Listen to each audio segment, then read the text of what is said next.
সপ্তপদী ছবির এই পদ যদি না শেষ হয়, গানের মধ্যের কথাগুলো কিন্তু সুচিত্রা সেনের নয়, সন্ধ্যা মুখোপাধ্যায়ের।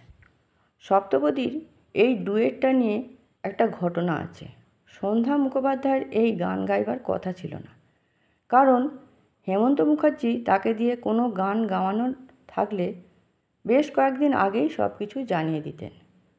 প্রসঙ্গত এই পদ যদি না শেষ হয় গানটি সুচিত্রা সেনের লিপে সন্ধ্যা মুখার্জির সোলো গানও ছিল। সেদিন সন্ধ্যা মুখার্জির কোনো রেকর্ডিং ছিল না।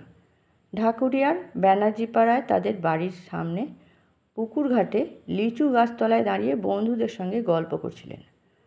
হঠাৎ দেখলেন একটা মোটর গাড়ি তাদের বাড়ির গেটে এসে থামল। হেমন্ত মুখোপাধ্যায়ের সহকারী সমরেশ রায় গাড়ির জানলা দিয়ে মুখ বাড়িয়ে তাকে বললেন, হেমন্ত পাঠিয়েছে, তোমাকে এক্ষুনি একবার স্টুডিও যেতে হবে, রেকর্ডিং আছে। সমরেশ রায় সন্ধ্যা মুখার্জির দাদাকে বললেন, সন্ধ্যা মুখার্জিকে সপ্তপদী ছবিতে গাইতে হবে। তখন তার দাদা সন্ধ্যা মুখার্জিকে বললেন, হেমন্ত পাঠিয়েছে, আমাদের একবার স্টুডিওতে যাওয়া দরকার। স্টুডিওয় গেলেন রেকর্ডিং করতে। গিয়ে তিনি তো অবাক। রেকর্ডিংয়ের জন্য সব তৈরি, এরকম তো হওয়ার কথা নয়। হেমন্ত মুখার্জিকে একরকম মরিয়া হয়ে সন্ধ্যা মুখার্জি বললেন, আমি জানি না দাদা কী গান গাইব। হেমন্তবাবু বললেন, তুই চিন্তা করিস না, আমি তো রয়েছি। হেমন্তবাবু তাকে বুঝিয়ে দিলেন কী করতে হবে। যদিও ওই ডুয়েটটায় শুধুই ডায়লগ, কিন্তু তার জন্যেও তো খানিকটা প্র্যাকটিসের দরকার। তবে সব রেডি কেন? আসল ব্যাপারটা ঠিক কী কিছুতেই সন্ধ্যা মুখার্জি বুঝতে পারছিলেন না। আসলে এই গানের টেকিং একবার হয়ে গিয়েছিল।